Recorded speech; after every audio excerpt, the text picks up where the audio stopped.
Warning, some material may be inappropriate for younger viewers.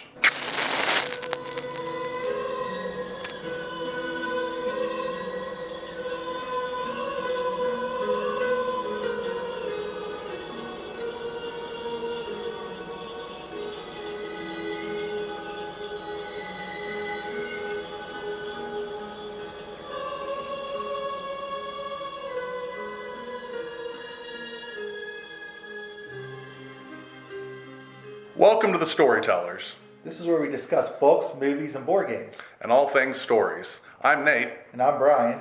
And sometimes, it's better. Well, I wanted to talk about Pet Sematary because the upcoming movie. Yes. So, how did you come to this story first? I obviously seen the movie first, believe it or not. I didn't read the book first. Back when I was in high school. So. I think I was like 10. 10? Yeah, I had a friend whose family owned a video store, so we watched all kinds of things that we shouldn't have been watching. This was one of them. I came to the book later too. I wanted to check it out of the library at school, and they wouldn't let me check it out. Yeah. Because you had to be a certain age to go to this certain section, the adult section of the library.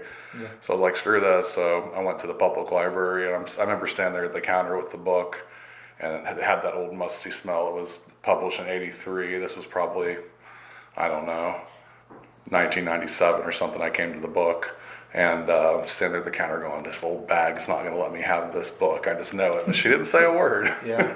And I initially read it when... that same year the movie came out, actually. I did a book report in school about it. So in 89? Yes, in 89. So, and how old were you? Like I said, I was about 16, 17 at the time. So. What was your teacher's response to that? They were a little bit concerned because they said we could pick any book we wanted. But fair. So that's the book I picked.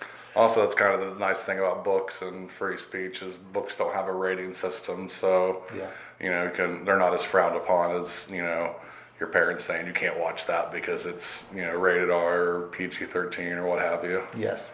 Well, let's start by talking about the book. I think it's one of his better books. Better is probably not even a good way to put it. Scariest books. Yeah. It's pretty dark from beginning to end.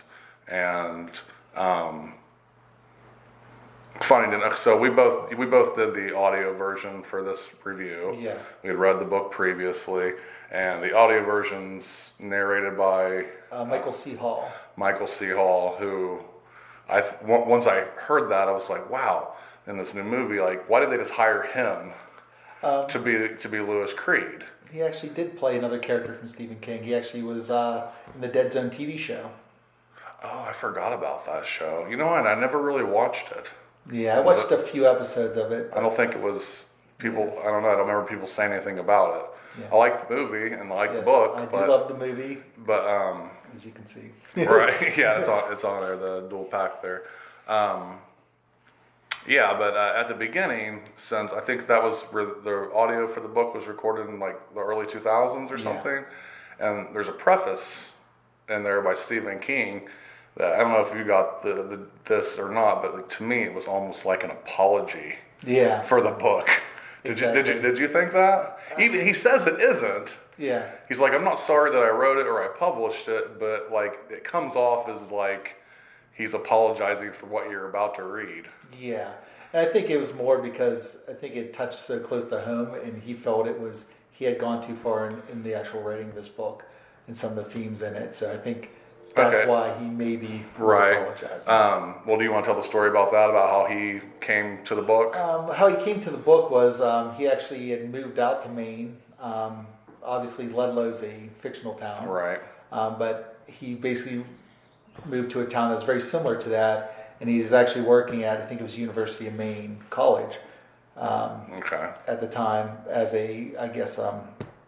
almost like a teacher for like an honorary teacher position. From my understanding. When he was out there, he lived in a house just like Lewis Creed did. Mm-hmm. He had an elderly neighbor across the road. Right. And it happened that his daughter's cat, Smucky, got killed by a truck. Poor Smucky. Yeah. And very similarly, his son almost got ran over, and he stopped it. So and Smucky's in the book. Smucky is in the book, but not as the cat. It's not Church. He's buried in the cemetery. He's buried. Yes. And what does his epitaph say? Something. He was an obedient cat or something. Something like that. But cats really aren't obedient. Right. So that's really kind strange. of it's like an in joke because I think Lewis thinks about it. Yeah. And yeah. So I think also the book has kind of a similar story to how the movie came about, in that he wrote it. I guess he wrote it a few years before it was published and put it away. Yeah. And then he got into some sort of financial dispute with the publisher, Yes. Doubleday, I think, Yeah. and they were going to part ways, but contractually he owed them one more book. And he's like, well, I got this. He showed it to Tabitha, his wife, and she said she still liked the book, and go ahead and give it to him as your last book, which I think kind of doubles as like a fuck you to Doubleday, because like here's this, like I owe you a book. I did want to release. I don't think should have been released. Right, But I give it to you. But yeah, take this book and shut up, right? But probably I don't know, maybe to everybody or maybe to nobody's surprise, it was a bestseller. Yeah. He sold the rights to the book to be a film to George Romero for $10,000. Yes. Which I was always wondering, what do you think that movie would have been? Yeah.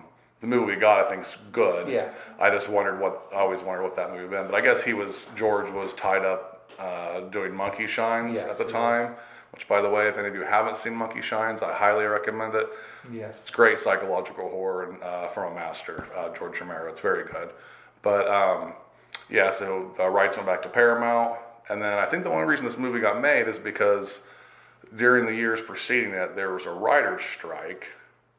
And they had the screenplay already written.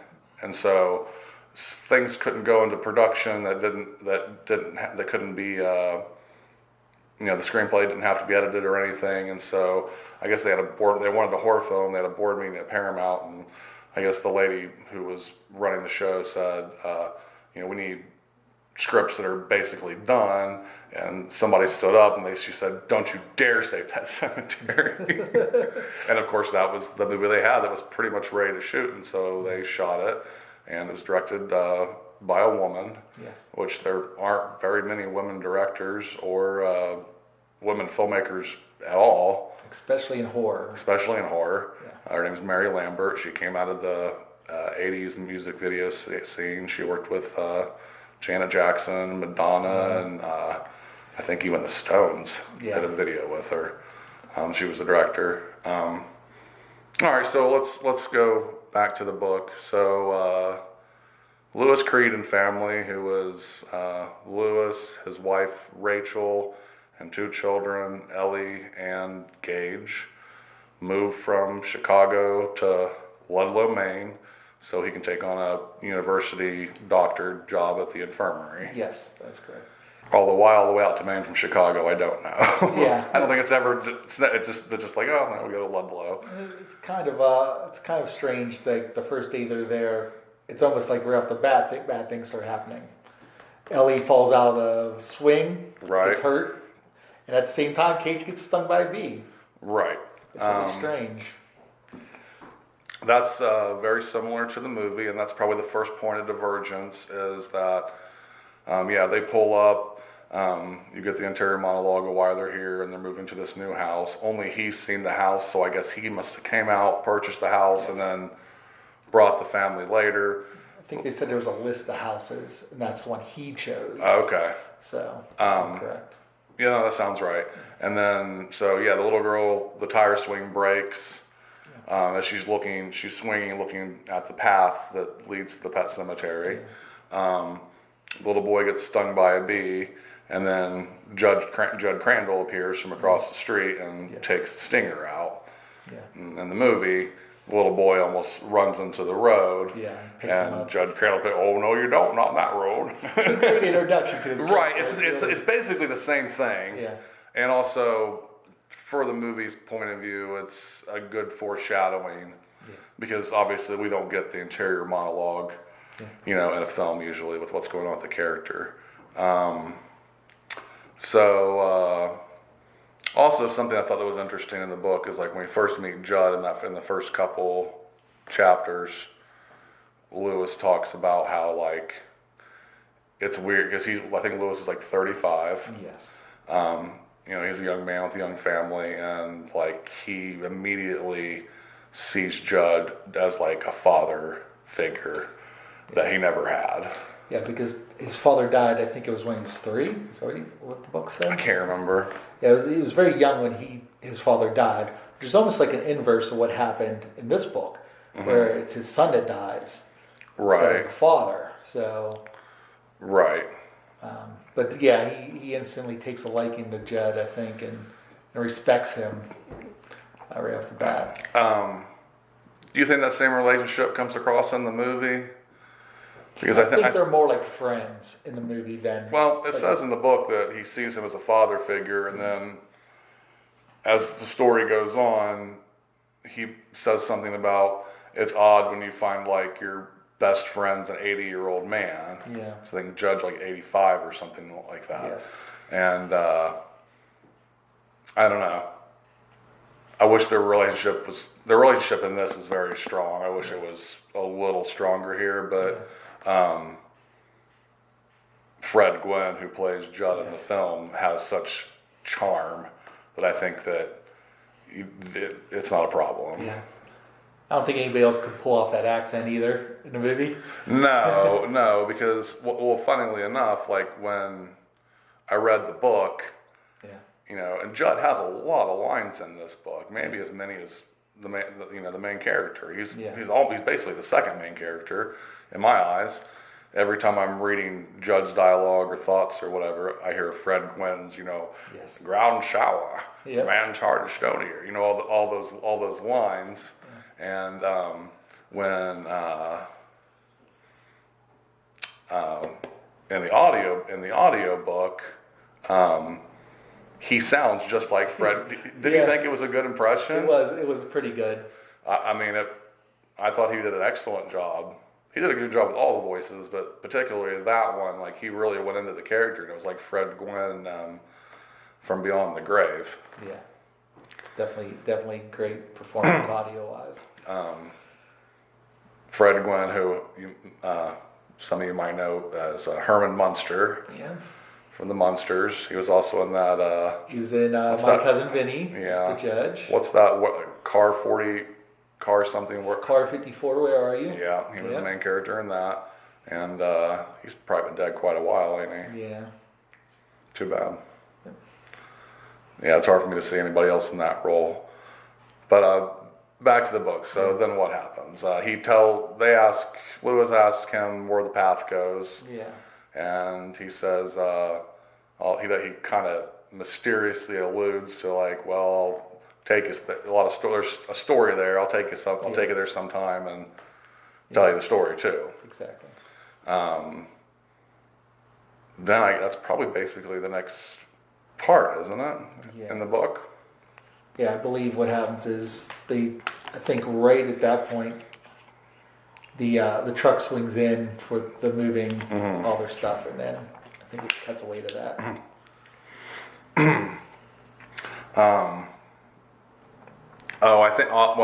Also, he offers Lewis a beer and says, when you're done moving in, come over and, we'll share a beer. He tells him that he'll think about it, knowing full well he has no intention of going over. Yeah. But for some reason he's restless and he ends up going over anyway. Yeah. And then they sit on the porch and smoke and drink beers, and Judd tells him about the road. Yeah. And that he uses up a lot of animals, and about the Rinko trucks that go back and forth all day and night. Judd's married for 60 years to a woman named Norma. Yeah, which is the reason why Lewis was hesitant to go over, because he thought, he has a wife who has arthritis. Oh, that's true. Let's talk about that. Yeah, let's talk about that for a second, because that kind of put me off because. Yeah. Okay, so he finds out that Judd has a wife, Norma, who's in the book but is not in the film. That is correct. Has arthritis and doesn't get along real well, and he has this horrible thought about that they're going to ask him to examine her. Free healthcare. And like, I don't know. It just makes him sound like an asshole, doesn't it? Yeah. It doesn't really come up again. No, it's like he's immediately... Judd wins him over, and actually later on, he does examine her. Exactly. It's almost like a reversal of his Right, so it's like, I don't know. I do think Lewis is a good person, but I think that like there's something there that's, I don't know if that's supposed to be like he examines her later because he felt guilty about what he was feeling earlier. Yeah. I don't know. He tiptoes the line in certain places. But it's kind of glossed over, but for a moment there, I was like, wow, you're kind of an asshole. Yeah. Well, people in life can't be perfect and shiny, so there's flaws in everybody. Sure, but I don't know.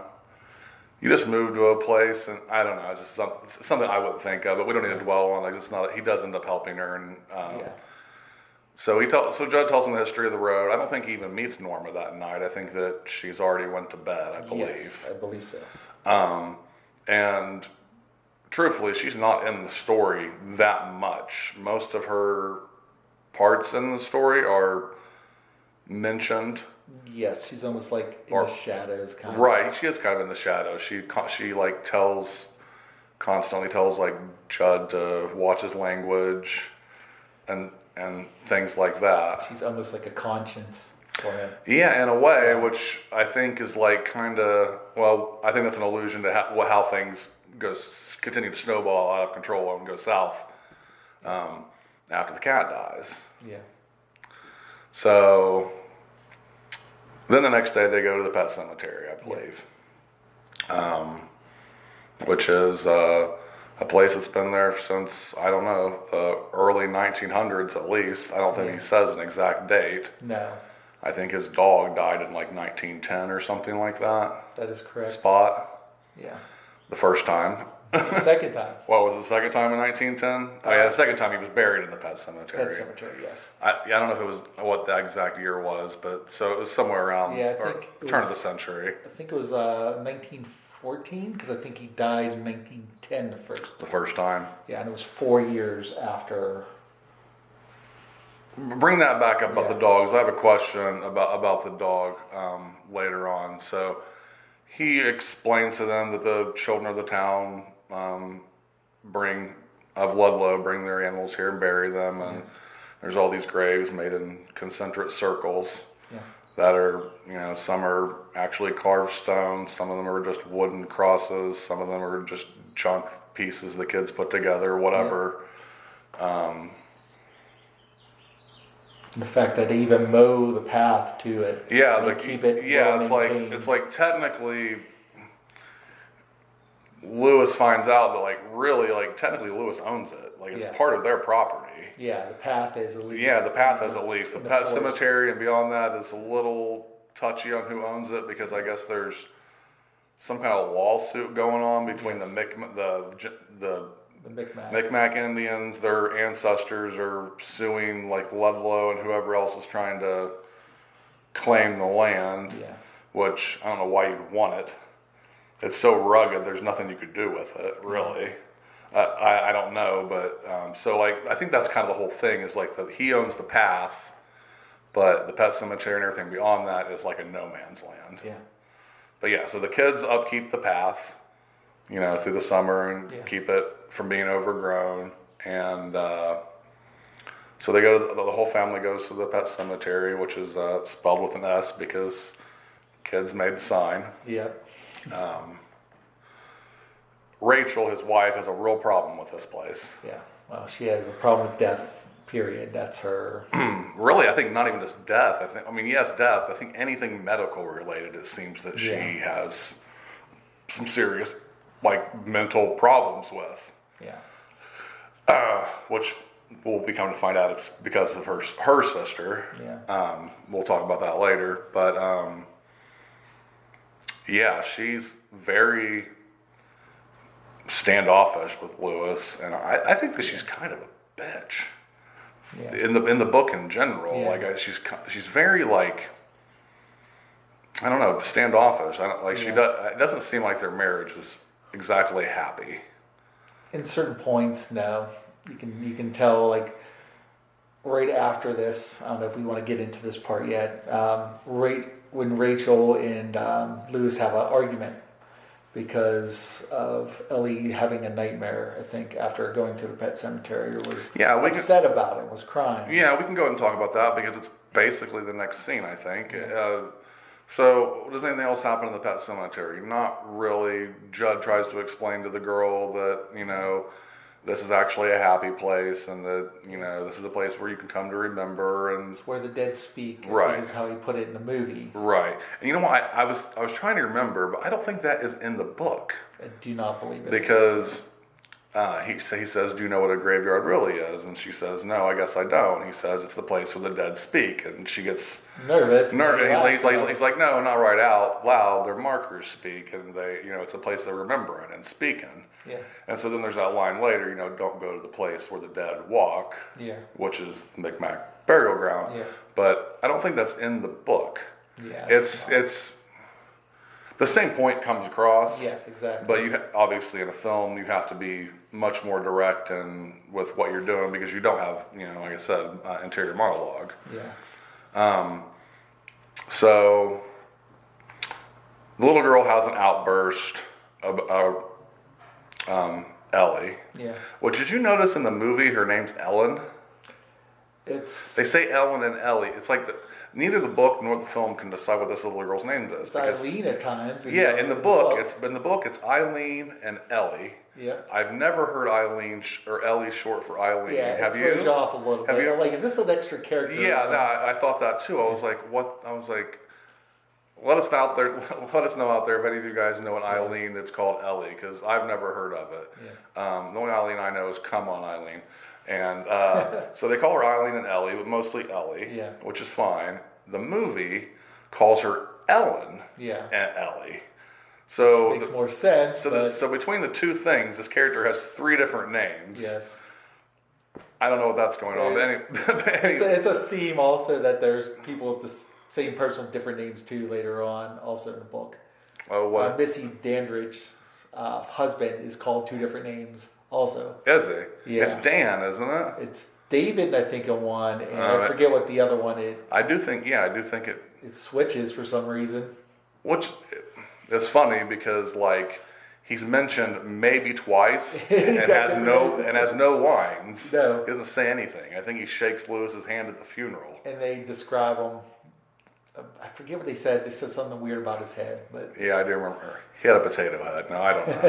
It was something weird. But anyway, so the little girl has a breakdown because she's afraid the church is going to die. That Winston Churchill is her cat. Yes. And the girl's 5 years old, I believe. She's 5, and Gage is 1 to 2. He has a birthday in the book. Yes, he does. Anyway, so she says, why can't God get his own cat? He's my cat, and all this other stuff, which apparently, according to King, that was directly what his daughter said when their cat Smucky had died. Why can't God get his own cat? And so this leads, the girl's crying, and the mother, Rachel, is upset, which leads to a very heated fight. Yes. Between the two of them. Exactly. Which leads me to believe that they don't have a great relationship, because from the start, from the beginning of the story till now, they're not exactly, I'm not seeing happy times. And then they have this blowout fight about how she wants to protect their children from knowing what death is, essentially. Yeah. And he's trying to explain to her that, I forget exactly what he says, something to the effect of, she knew what sex was a year ago. Yeah, where babies came from. Right. Okay. Yeah. So it's okay for her to know about this because, nothing can be more natural than death. Exactly. And then she says something really ignorant. She's like, as a doctor, how can you say that? Which is I don't know what you expect him to say. Yeah. Because obviously it is natural, but she sees it as unnatural for some reason. I don't understand why. other than her sister's death, but still. Which we don't know at this time, and we don't know it because Lewis doesn't know it. Exactly. He knows that she had a daughter, or I'm sorry, a sister named Zelda, who died of some childhood illness, and the family doesn't talk about it. Yes. In fact, there's only one picture in the Goldman's house, that's Rachel's parents. That said, they live in Chicago. It said that they don't even have any pictures of the daughter anymore, Zelda, except for I think there's one old one in the parents' room, or something. So like she really is like this dirty little secret. Which I find odd. I know, like, how well can you know a person, especially in a relationship? People think you get in a relationship and you know everything, and you don't. You constantly learn stuff, but this is a pretty big secret to keep from your husband, I think. Yeah. And I don't know, and it doesn't say how long, but I'm under the impression they haven't been married all that long. Yeah. They have a kid who's 5. Yeah. And I know that they were dating when he was in medical school. Yeah. Which is like 8 years. So I'm guessing they've only been married less than 10 years, probably, exactly. right? Maybe 6 or 7. That'd be my guess. Yeah. I'm guessing they got married and then had Ellie pretty quickly after that, it seems like, the way but it ever says. So they have a blow-up fight, and they both go to bed mad, basically. Yeah. I think it's clear, well, especially from, I mean, this is Lewis's story, really, so I think from his point of view, I mean, I believe that he is correct. I do kind of understand why she's upset, but at the same time, I think she blew it way out of proportion. Yeah, she's throwing her own baggage into a situation. Right. I would put it like that. What do you call that? Like a transference of this other problem onto this new thing. Anyway, so next day, let's talk about church a little more. He's having this interior, and this kind of ties into the death thing as well. He's having this interior fight with himself about whether or not church should get neutered. Yes. Because he actually, I think at one point he says he likes the fact that the cat is almost indifferent and doesn't care. Kind of wild, doesn't like other people, basically. He kind of admires that in the cat. Which is how cats are. Yes, they are. I know because I had one that's very church-like from the movie. So he's afraid that if he gets neutered, gets his nuts snipped. They say that he'll just become this docile thing, and like, I think to him, like, that's almost like a fate worse than death. Yeah. Is the way I get it. But between Judd's warnings about the road and the Rinko trucks and the daughter's breakdown and the wife's fight, he decides to do it. Yeah. So it wouldn't roam. So it wouldn't roam across the road. Yes. That was the idea. Yeah. I will let it be known for the record, never once is a fence considered. Yes, I mean, I don't think that's ever even brought up, is it? I think the only fence that's brought up happens to be the one that Spot's dog got caught in. Spot got caught in. Oh, the barbed wire. Yeah, so I think it's the only fence I've heard about. Right. But also, it does say this somewhat in the book, you never get it in the film, but he is a doctor, but he's not rich. No, he's not. It seems like he's only 35. Yeah. So that means he started going to school and at best in his like mid-20s, right? Yeah. So he's just getting his practice going, which is why I think maybe he kind of had to take this job. Yeah. And I think that was part of the reason also of coming to Maine, I think, is to get away from the Goldmans. And their influence. And their influence over Rachel. Yeah.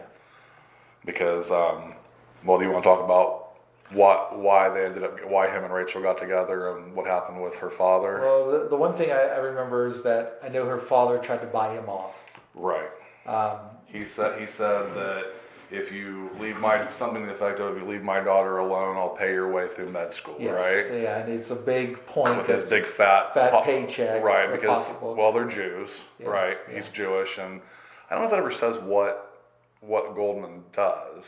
Something with property management or something? No, he's. I think he owns a store at one time. I think they mentioned it later on. Yeah, they did mention a store. After the tragedy in their family happened. Right. But he has money. He's self-made. Yes. Right? And Lewis thinks he's a bastard because he tried to buy him off. And that he thinks that the way he treats Rachel and everybody is that whenever there's a problem, he just waves that checkbook at it. Yeah. So I think that's the reason that they left Chicago, and also the reason that when Thanksgiving comes a few months later, he sends sends them away and doesn't want to go there. Which is almost like the first loop. There's almost like two loops in this. Yeah, it is circular because that happens twice. Yes, it happens twice. Yes. Again, in almost the same way. Yeah, for the same purpose. Well, yeah, for the same purpose, and they both follow a death and resurrection cycle, right? Yeah. Which in the book, it's way better explained that the second loop is because he was thinking about what happened when they left for Thanksgiving. It was like, hey, I have a blueprint almost for what I need to do. Right. Yeah. So then we come to his first day, his first real day at school. Yes. Which just kind of like coming to the house with the tire falling and the bee sting is like a bad omen, or you might call it a bad omen or a self-fulfilling prophecy. Yeah. Is that the campus only has one ambulance. Yeah. And when he pulls up, the university's super busy. A jogger runs by him and gives him the finger. Yeah. I think that's like part of the omen of Pascal, who we're about to meet. And the ambulance is gone. So he's like, oh, great. On the first day, here where I'm dealing with this. Yeah. So he goes in the office, and then immediately, basicly, they bring in Victor Pascal. Is that correct? Yes, that is correct. You want to talk about that? Yeah, he basically got hit by a truck, came in. I mean, he's pretty much dead already, I think, at that point. But Lewis tries to save him anyways. I think is where the bond is really formed between him and Pascal. And that's the biggest, yes, I agree. Because later on they talk about that you were there when my soul was discorporated. Yeah, exactly. And it seemed like was it Masterson who was a little bit cold towards the whole situation? I think. Yeah, I think Steve Masterson. I don't know if he was cold towards it, but I think he was more detached. I think. Yeah, I think that he was basically beside himself because, like, Lewis is like, what do we do in this situation? Because it's just like it might as well be the nurse's office at your local high school. They don't have any equipment. They're not prepared to deal with this. They have an ambulance that will take them to county or whatever. Or I think it might be to Derry, right? Did they Derry home or something? I think so, but that's mentioned at some point. Ludlow in the King universe exists not far from Derry and Salem's Lot, right? Exactly. They're all both mentioned. Which are both mentioned in the story. Anyway, so there's 4 characters there at the school infirmary. There's Lou, there's Steve Masterson, who is not in the movie. No, he's not. And two candy stripe girls that are like intern helpers, right? Yes, exactly. Who basically the 3 of them, other than Lewis, are basically having a meltdown because this kid comes in. He's young, 20-something kid. They describe his, basically the way they describe him in the book is exactly how he appears in the movie. As far as I can tell, he has red jogging shorts on, some kind of jacket. And which is brought up later in the book. Right. He was tan and then went white, like in the movie. Like the makeup is, it was 1989, so we're going on many years, and it looks great. Yeah. And it's described the same way as that his skull was trying to birth a brain. Yeah. Like it's like pulsing out. Exactly. And and so there's no ambulance there because it had an oil leak. Yes, that's because this is clever because he got there and he was worried that the ambulance was gone, thinking that something terrible had happened. Right. That's why they released that tension by saying, "Oh, it just went in for an oil change." And then Pascal comes in. And yes, it starts. Students carry him in like on a makeshift stretcher, a blanket or something. Yeah. Yeah, so like the jogger flipping him off on the way to park, and the ambulance is there. Like there's these sets of couple things that happen that you're like, you know something bad's going to happen. Yeah. And then of course it does. It does, yeah. So in the movie, this is like that's all pretty much the same. Yes. There is a major divergence. To me, in the movie, it doesn't look like he does anything really to help him. He's just like, well, kids, he's dead. No, nothing to see here. Let's pull the curtain. We'll pull the curtain, and that's it. And that's all. In the book, he tells Masterson, call the fire department, bring him. He makes the executive decision. Yeah. We're going to do our due diligence. So you call them. Yeah. They come here. They can take the body to the hospital. Exactly.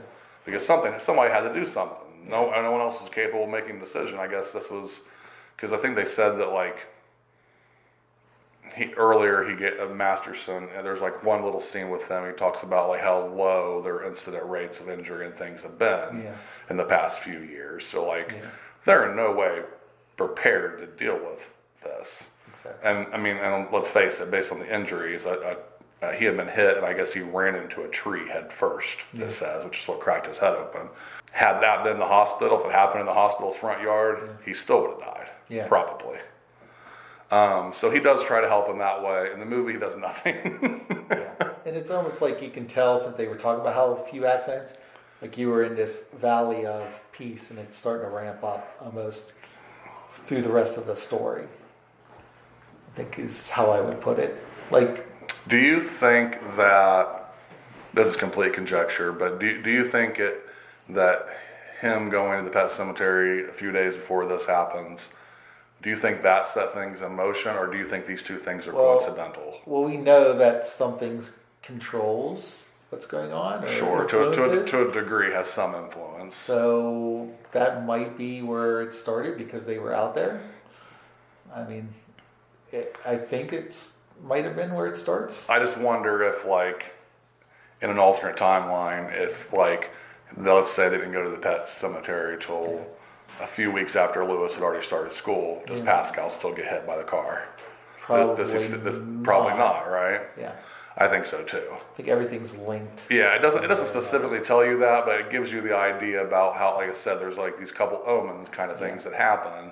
They give you an idea of, okay, this is not going to be good. No. So he tries to help him. Then, like, he basically says, like, kind of like a movie, I think he describes it. Kind of everybody just trickles out and disappears. Yeah. And it's just him and Pascal in the room. Yeah.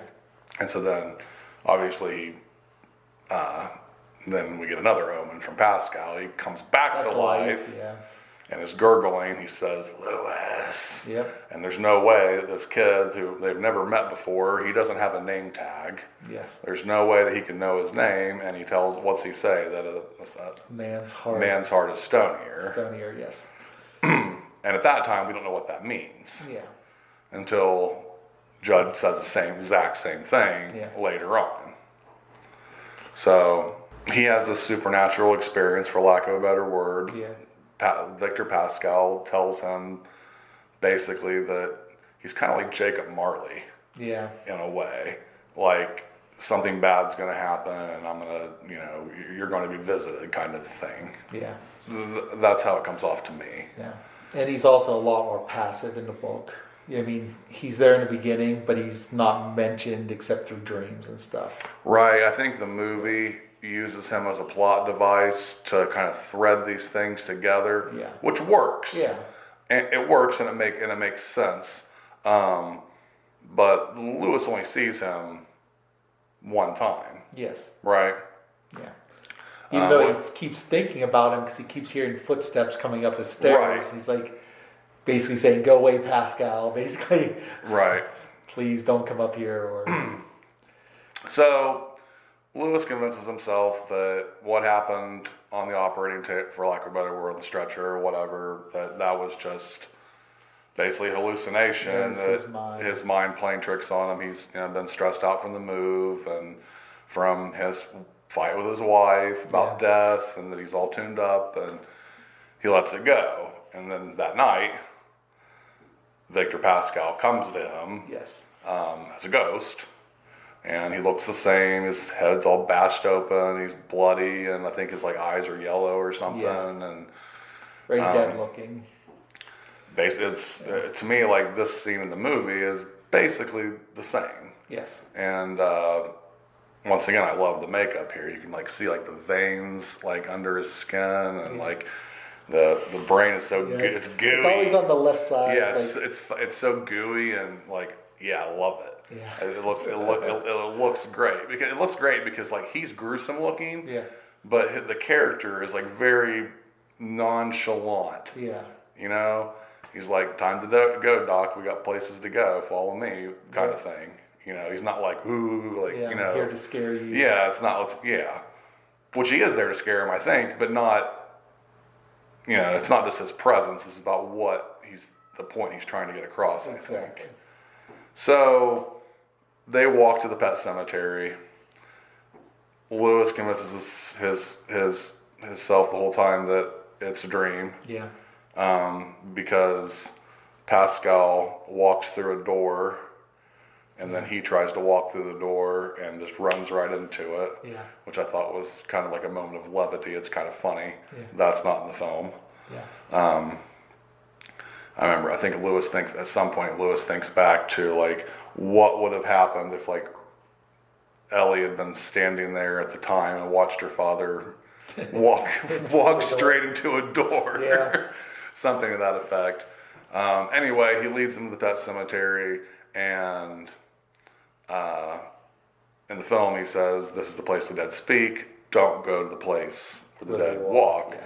And between the pet cemetery and the Micmac burial grounds, there's all this deadfall, which is basically all these fallen trees that make a veritable wall that is difficult to climb over, and most people wouldn't even think of it. It's pretty much blocked off, right? Yeah, it's a barrier. It's basically old trees and stuff that loggers in the area left, kind of in a huge pile, basically. Correct. Yeah. And so Pascal points over there, and I don't know if his powers are limited. Obviously, he's a ghost. He can walk through walls.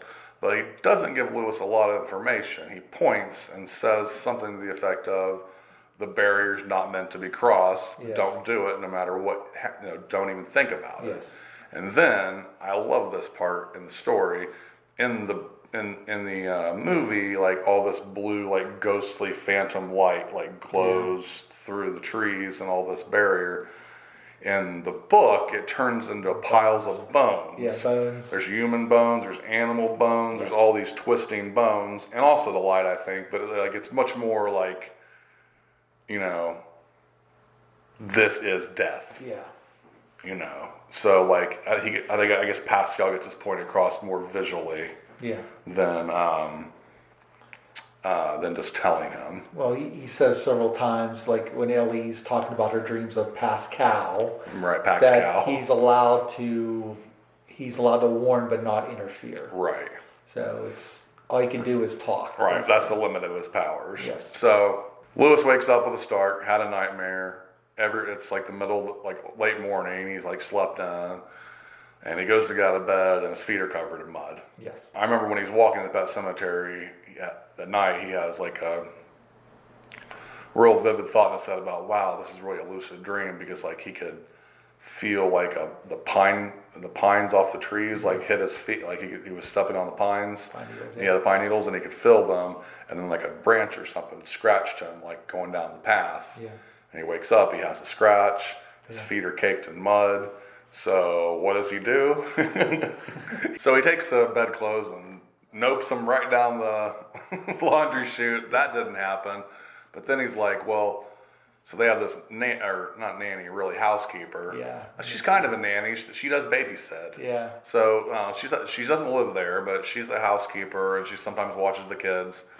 And apparently she does the laundry. So he's I hope Missy Dandridge doesn't. I don't think she'll think anything of it, basically, or he hopes that she won't. And then he's I don't care what she thinks. He doesn't think that she'll say anything to Rachel. Yeah. Which is all he really cares about, is that she doesn't find out about this. Yeah.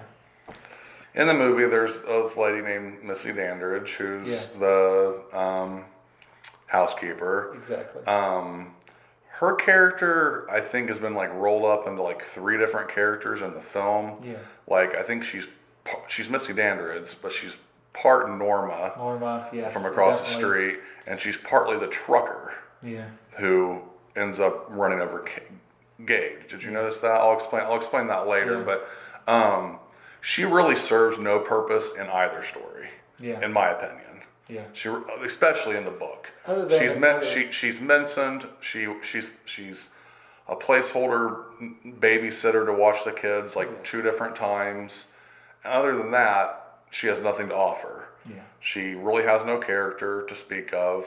Really doesn't have any dialogue to speak of. She's married to a guy whose name changes, who has a weird shaped head. Yes. And that's pretty much it. Yeah. But in the movie, she apparently is dying of stomach cancer and doesn't tell anyone. She has this snooty line that she tells Rachel when they first. It's like, I didn't marry a doctor. Yeah, she's like, I got the stomach pains, but it'll pass. And Rachel just like, doesn't say anything about it. She's like, I'm not lucky enough to marry a doctor. Hell, I ain't married to nobody. And it's like you're throwing this weird guilt trip on this woman. But then Lewis offers, I think, in the movie to actually... He does, and she turns him down. Which is the opposite of what he does in the book. Right. Where he's like, I don't want to help somebody... Right, so Missy Dan, she lays this guilt trip on Rachel, who ignores it, doesn't say anything about us. She's just like, oh, that's nice, here's the groceries.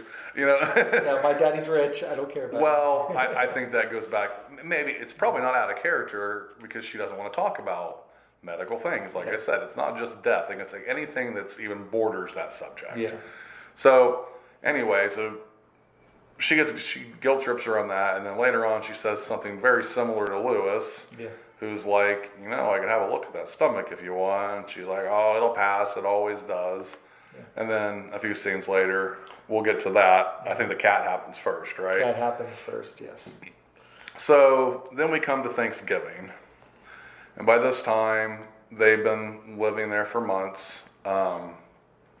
Lewis this is about the only research he does in the book at all. He uses the help of his friend Steve Masterson at the school, who is not in the movie, as I said. I actually do think he is in the movie. He's never mentioned by name. I think he's the guy with the mustache. Yeah. You see him twice. You see him once at the infirmary and once at the funeral. Yeah. He pulls him back and says, he steps in between her and her dad. Right, he says, this is your son's funeral. Get a hold of yourself. I think that's supposed to be him. Yes, because he does that in the book. Correct. But he's never mentioned by name. Doesn't really have any point to the story. But anyway, so Steve helps him track down what happened to Pascal's body. Yeah. And he determines that he already had to be at the funeral home, wherever he was delivered back to, which I forget. It's like states away. Yeah. Where I don't remember where it was. It's not really important, but I think that he did that to prove to himself that he really is dead. Yeah. But I don't know. I think it was just a way to set his mind at ease, and then he could go on just pretending like that didn't happen. Exactly. And so basically, he's put Pascal out of his mind. He's put the sleepwalking incident out of his mind. The sheets are never brought up again. So.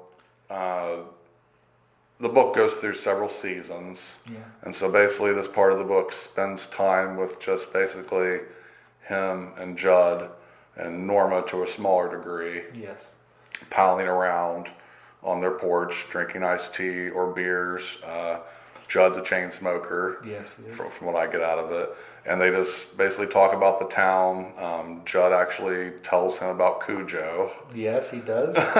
Mentions about rabies being... Right, rabies being prevalent up here, and that has something to do with the Pet Sematary as well. I don't know if there's anything super important. They tell a story, Norma tells a story about the kids arguing about who was going to be a pallbearer for this dog. Exactly, and then I guess one of the girls determined that you could have as many pallbearers as you want. So and it could be ceremonial. Right. So this turned into like kind of a ritualized thing to sort of for the children, and I think there's little stories like that, and then we come to Thanksgiving, right? Exactly, because the whole thing with the rabies, I just want to bring this up real quick. Was because I guess one of the kids owned a raccoon. Oh yeah, they called it a sweet coon. Sweet coon. And that's what they called it. Yeah. It was not against the law back then, but it is now because of the rabies outbreaks. Right. So that's because of Cujo. Yeah, I thought that was funny. That it reminded me of the Beverly Hillbillies. Ellie Mae with the raccoon as the pet. So I was like. A little bit off topic. Yeah, well, I'm from Indiana. I've heard of my mother. They kept a pet raccoon. Yeah. Until they had one, I think, for a little while until my grandpa decided it was kind of mean and they let it go. Yeah, exactly. Yes, they are. But they are highly trainable, I hear. Yes. But I don't know. That's a country bumpkin thing. Okay, so let's get back to. So Thanksgiving comes. Yes. Lewis convinces Rachel to take the kids to her parents' house in Chicago, which is the plan all along, but he doesn't want to go. Yeah. Because the relationship between him and her father. Yes, exactly. Mr. Goldman, I forget his first name. Doesn't come to me. Yeah. But they have a terrible relationship, so he convinces her to go on without him. She does it begrudgingly, and then it's like the same day, I think. I don't know what's happened. Yeah, it's Thanksgiving Day. Well, they do have a Thanksgiving meal over at Jen's house. Yeah, so he sends her on a plane with the kids to Chicago. Norma and Judd invite him over for Thanksgiving at their house, which is directly across the street. Yeah. He goes over there, has Thanksgiving with them, has a few beers, and then maybe a few too many, and falls asleep on the couch, I think. Yeah. He was going to watch football, and then the phone rings. Yeah. And in the story, if you haven't caught the way it goes so far, every time here's the omen. Yeah. So the phone rings, and I think he thinks it's Rachel calling to say that that everything's okay and they're good in Chicago. Yeah. It's not. It's Judd, and he says, "I think you may have a spot of trouble over here, Lewis." Yep. I think the dialogue's exactly the same in both versions of the story. Yeah. So Lewis goes over there the whole time, knowing in his head that it's the cat. Yeah. And he's not like, he's like having an internal battle with himself. He's like, he knows it's the cat, but he doesn't want it to be the cat. Yeah. It's like, Lewis is almost very like, that's why I like to say self-fulfilling prophecy, because he has these bad thoughts about these things that are going to happen, and he's right. Yeah. Like every bad thought that he has basically comes to pass. Yeah. So you have to wonder, is that partly I don't know, him wanting it to happen, or him being some of the cause of it, or is it because the Pet Sematary and the evil up there is working through him in some way, or putting these thoughts in his head? I don't know, but so he gets there and Judd standing there like a Grim Reaper, basically. Which is strange because he doesn't know if it's their cat, even though he's seen their cat before, and it's not really mangled in any way. No. So you think he would know it was their cat? Yeah. Well, I just think he wanted Lewis to identify it. Yeah. But you can't really see Judd. It's nighttime now. Yeah. And it's the fall in Maine, so it probably gets dark at 5 o'clock, right? Yes. So it's nighttime, and Judd's got this big hood with fur on it. Like I said, standing there like the Grim Reaper, and he has Lewis. The cat apparently got hit in the road and landed on Judd's property. Yeah. And so it turns out to be Winston Churchill, Ellie's cat. Shocker. Lewis is for a second, he's like, maybe it's just a cat that looks like that. It's not him. It is. Yeah. Here's how he got a bag from under the sink before he even went across the street. Yeah. So he knows this bad thing has happened or is happening. Yeah. And so he takes the bag over there, and then he scoops the cat up and puts it in the bag, and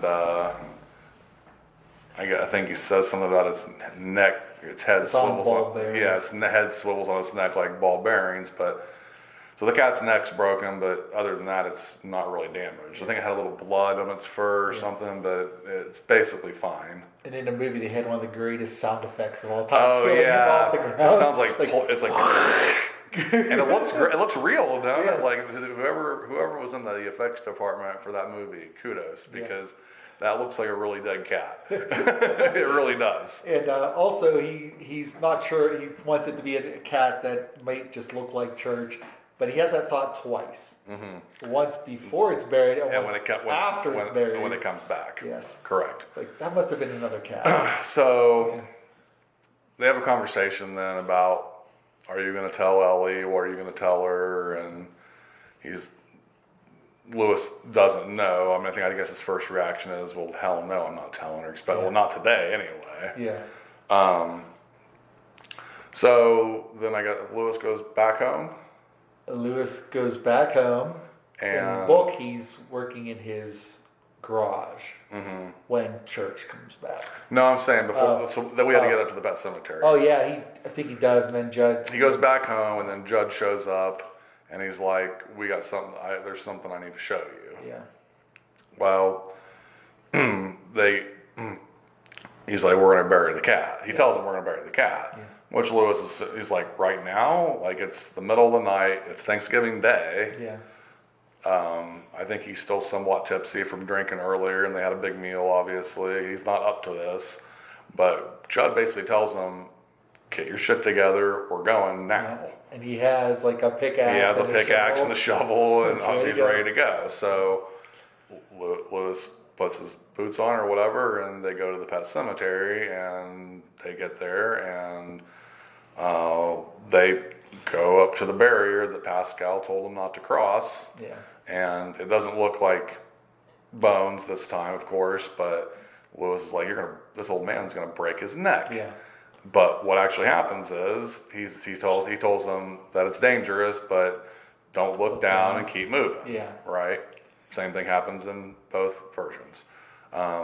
And Judd just goes toop toop toop toop toop, like he just goes up there like it's no big deal, and Lewis is like in awe of it, and then he follows him up there. Yeah. Now for some reason in the film he falls. Yeah, I don't know why they did that. I don't know either. There's no point in it other than a little joke. He falls, a branch breaks underneath him. He falls just a couple feet. I guess he falls on the correct side of the barrier. Yeah. Because then Judd's like right over top of him. He's like, "Oh, are you okay? What happened?" And he's like, "I guess I lost my happy thoughts." Maybe people didn't think it's dangerous enough that they had to prove it in the movie. So I don't know. It's an addition that I don't think helps it or hurts it either way. Really, it's just something different that happened. Yeah. So they hear this screaming. Yes, because there's rules that Judd tells him in advance. Okay, what are they? About you might hear noises, it's loons down and so that the sound carries.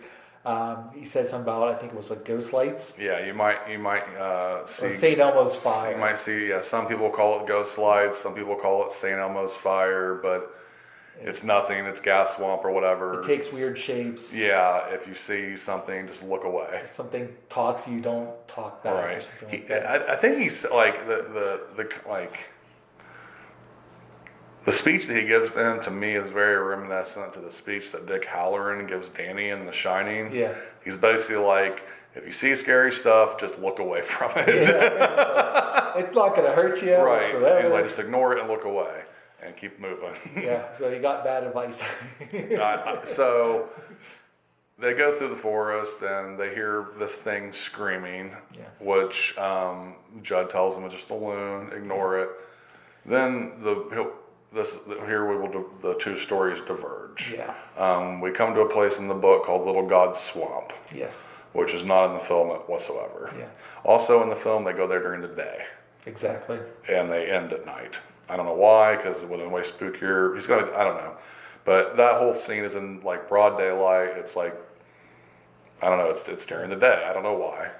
But it is. Maybe they thought, like, why would he go there at night or whatever, but I don't know. Yeah. I get the feeling that, obviously, Judd is very convincing. He's a charismatic guy, and They're friends, and so they go through Little God's Swamp, which is basically this waist-high mist, and he tells them there's quicksand maybe, and step where I step, follow me. They hear all kinds of noises. I think like things are moving through the trees. Yeah, there's sounds off to the side. Like right, which later we'll find out what that is. Yeah. You know, it's the Wendigo. Wendigo, yes. You know, the evil that lives in the Micmac burying ground area. You know, I don't know if it seems to me like it's not allowed to leave the barrier. Yeah, it has its own domain where it roams, and it has a domain where it can influence people. Right, I agree. There's a physical. Well, there's two things, right? Yeah. There is a physical thing. Yeah. Because Lewis sees it. Yes. Later on. So there is a physical thing, the Wendigo, but it also has this supernatural psychic reach into the town of Ludlow, right? It's like it basically feels like it owns Ludlow. It can control people. Right. I think it's very similar to Pennywise in that regard. Yeah. You know, it has a physical presence, but it also has this like bad feels kind of thing going on. Yeah. So they get out of the swamp. They get up to the Micmac burial ground, which is oddly designed, very similar to the Pet Sematary. It's concentric circles of rocks. Yes. I don't know if they say it's like a spiral, but they do call it a spiral. Do they call it a spiral? I got it. Lewis draws it in the dirt by Gage's grave, I believe. Okay. Oh, is that what that is? Yes. Okay, that makes sense. Because like the way it's described in the book and then what he does there, really, it doesn't look that way in the film. No, it's up on a plateau. The Micmac burial ground. It's almost like a mountain. It looks like it's a flat top plateau. It looks almost like it has like a dream catcher pattern on it, lines. Correct. And rocks. It does. Yeah, it does look. Anyway, I like the design of it in the movie for sure. It looks creepy, but I don't think that's at all what it looks like in the book. Really, the book it's there are piles of rocks, but they're like done in the pattern's different. Yeah, it's almost like the Micmac burial ground influenced the children's burial ground. Correct. It had to. It almost leaks. That's part of its power leaking past the barrier, the deadfall. So Judd tells Lewis that each has to bury their own. He gives them the pickaxe and lets them go to town and basically sits there and chain smokes all night. And this I don't know if it says exactly, but it takes several hours because I guess the ground is like just really rugged. It's mainly rocks. Yeah. So he's like digging all these rocks out, and long story short, they bury the cat and go home. Exactly. The weird thing about it is that when he gets home, I think he asks Judd what time it is or whatever, and it turns out it's only like 8:30 or something, and he thought that they had been the trip seems really long and arduous, right? It seems like a journey, like they're going to Mount Doom almost. Like they go through, there's they go through the Pet Sematary, then they have to navigate steps you have to go to navigate the barrier. You have to get through the woods and the swamp and the stone stairs. 45. What is it? It's 55 because Judd thought it was 54, and he counted on the way up, and it was 55 steps, I believe. Right. So I don't know what the semblance to that is. I don't know. I feel like I think that it's like it adds more. For every time it gets used, or something like it's like alive or something. I don't know. I don't know why he misremembered it, but they do make a point of that. There's so many steps, and Judd gets it wrong, but Lewis remembered because he counted them. Yes. Anyway, so it turns out that he thought it was like well after midnight, and they've been gone. It was early morning, and it turns out it was only a very short amount of time. They never says how long, but it's like 8:30 or something. Yeah. And I could bring up a good point here. We're talking about Nora being Judd's conscience. Mm-hmm. She was away at the time. Like, she was there all day, and then she went to the church for some Thanksgiving thing. Yeah. That's when he decided all of a sudden to go to the cemetery. While they're burying the cat, she's going to like this Rotary function thing at the church for Thanksgiving. Yeah. So all the bad things that happen are why Norma's away. Yeah. Because she's like they are like the type that like would call each other like mom and dad or something. You know what I mean? Like she's like, you're right. She's his conscience and keeps him in line. Yeah. So they're able to do all that, go through all that toil of burying the cat, and make it back before Norma comes home. Yeah. So it's almost like there's like a time rift somewhere between the Pet Sematary and the burial ground. Like time runs different. Like you're in almost like a different dimension, almost kind of. I agree. It doesn't act the same. It never comes out and says that, but it definitely. I think that's the idea. So the cat came back the very next day, right? Yes, he's hammering.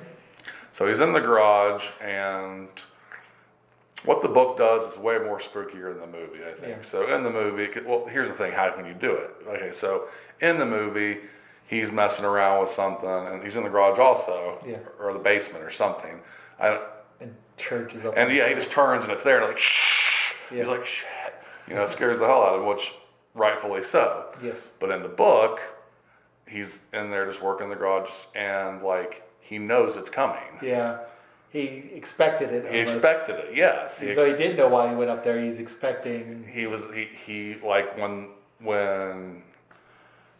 when the cat comes back, he looks at it, and he's has this moment where he's like, I know I should be afraid or surprised or some other thing, but it's like I was expecting him to show up and would have been disappointed if he hadn't, kind of thing. Yeah, because he wasn't surprised enough to even hit his thumb with the hammer. No, he didn't stop. He didn't startle. He didn't startle at all. He was just like, "Yep, I wonder when you were going to get here." Yeah, it's definitely a divergence. In fact, a lot of the church stuff is a divergence.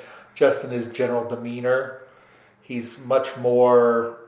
He's not aggressive towards the humans. Yeah, we should talk about that. So, for those of you that haven't seen the movie, I recommend both of them. But if you haven't seen it, the cat in the film is a zombie cat. It's very aggressive. It's made to look spooky. Yes. It has these glowing eyes, and it hisses all the time, and none of that's in the book. No. When animals come back from the Micmac burial ground, they are fundamentally changed in a way that one of them likens them to be kind of retarded, like they've had brain damage or something.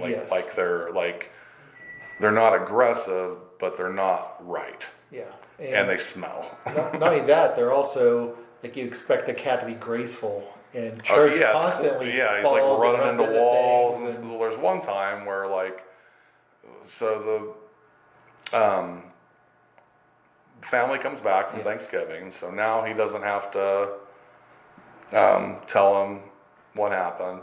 Lewis goes over to talk to Judd about what happened and finds a note on the door that basically says, me and the old lady went to town for groceries or whatever, and she doesn't know I wrote this letter. Don't tell her about it. Yeah. Don't tell anybody about what happened last night. Don't tell Ellie. Yeah, it's a good idea that they keep this between us, and hopefully you haven't told her, and don't tell her, and then we'll talk tonight. Right? It's like he was apologetic. It's an I'm sorry letter. Yeah, it's like, I don't know why I did this. It's an I'm sorry letter, and I think that's important because in the film, it comes across that either is Judd just willfully stupid, or why would you do that? Because it's going to lead to these bad things.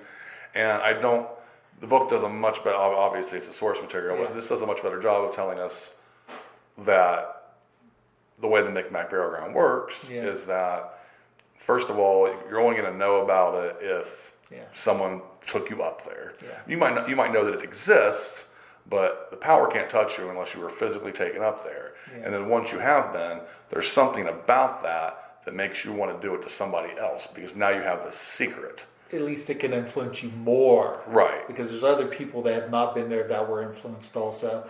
But it uses certain things. It works through you stronger. Yeah. So, because part of his excuse was, well, you saved Norma's life because she had that. Was it almost like a stroke?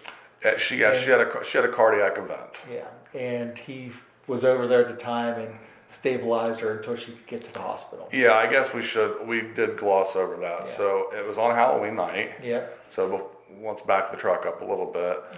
So before Thanksgiving, they're over there trick or treating. Norma, for lack of a better word, has a heart attack. Yeah. And Lewis helps her, and she lives. Yes. And so partly of the reason that Judd does this is to say thank you for helping Norma. And it's also partly, I think, because of, he goes on to tell Lewis that the animals don't come back evil. No. It's not like it is in the film. They're docile, they're kind of stupid, maybe a little slow, but not aggressive, except for one time somebody buried a bull up there. Yes. And he glossed that over too at first. He did gloss it over, but they do come back to it. Yeah. Anyway, so I think it was he was distraught because of Norma. He was legitimately trying to do Lewis a favor. Yeah. And like I think in the back of his mind, probably subconsciously teaching that, you know, what the theme of the story is that sometimes dead is better. Yeah. And that a large part of it is the influence of the Wendigo. Yeah. It takes that little bit of one to help out, you know, hey, thank you for helping my wife out, and it twisted it a little bit to say, hey, here's how I'm going to help you. Right. But introduced him to... I think it makes something like, well, they say the road to hell is paved with good intentions, so it makes something that seems like a logical idea sour. Yeah. You know, and since there is no Wendigo in the film version, you don't understand any of that. I think the reason it works in the movie is mainly because Fred Gwynn is just such a nice stand-up guy that you don't feel like he has malintentions. Yeah. Plus, he does kind of explain to Lewis, you know, that I introduced you to power and it was my fault, and and kind of am an ignorant old man in that way. Yeah, he's not in the film, The Wendigo, but if you read the books, he is in the film in a way. I agree. It's definitely hinted at. Yes, like you see the tree falling over. That happens verbatim. Hear the growls and the things, noises. Right. So, Norma has a heart attack. Cat gets killed in the road. They bury it up in the Micmac burial ground. The cat comes back. And basically things are normal for a while. The family's back from Chicago. They, he refuses to touch the cat. And even Ellie, who is the owner of the cat, slowly is attaching from it because the cat's cold. Yeah. It's not, it smells funny. It smells funny and all that. So. And Jed was talking about his dog Spot when he brought him back. Right. And washing him. It was like washing a piece of meat. Yes. Right. So Lewis goes over there to talk to Judd, and Judd tells him everything he knows, basically. Yeah. He holds some stuff back about the Micmac burial ground. He explains to him that his dog Spot died because it got infected from barbed wire that got cut up on its nose. Yeah. And Judd's dad shot the dog, put it out of its misery.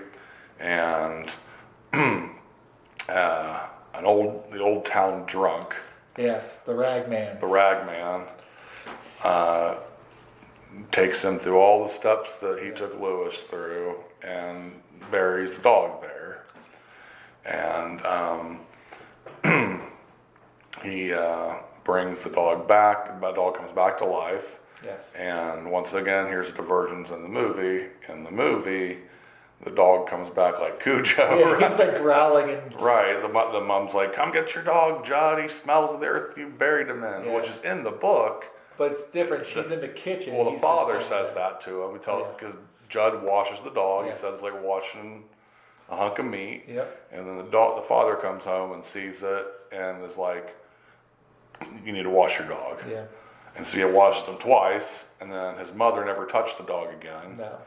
And the dog went on to live 4 more normal years and never was aggressive. Yeah. Here's my question. Either I missed it or I don't know, but so the dog dies twice. Yes. It gets shot by the father, and they bury it in the cemetery, and then it comes back. How does it die again? Does it ever... Old age. Is that it? He mentioned it died of old age. Okay, see, I missed that somewhere because, I don't know, I just missed that somewhere. I'm like, well, there you have it, children. Yeah. Zombie dogs can die from old age. That's right. All right, so let's get to the bottom of the truth. Hit it, Fred. Sometimes That is better. And sometimes they come back. And we'll be back right here on the Storytellers next time in part 2 of our discussion, the Micmac Burying Ground. Join us, won't you?